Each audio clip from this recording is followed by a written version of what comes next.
The purpose of this section is to familiarize you with properties of solids and Hooke's law.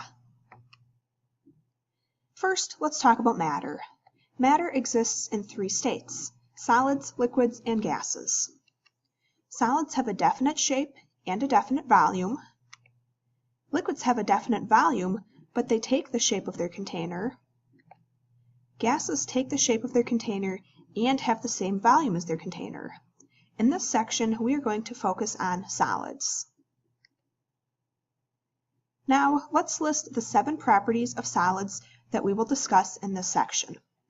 They are cohesion, adhesion, tensile strength, hardness, ductility, malleability, and elasticity. The first property of solids that we are going to discuss is cohesion.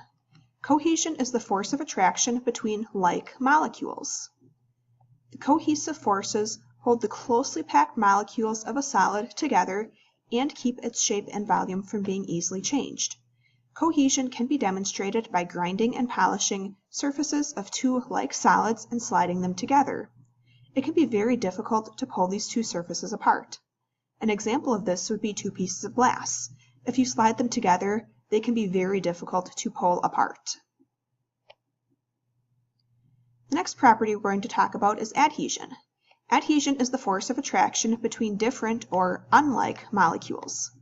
Some examples of adhesion are a band-aid on skin, a sticky note stuck on the wall, glue on wood, or tar on shoes. In all of these cases, two different types of molecules seem to stick together. In the next video, we will look at the remaining properties of solids.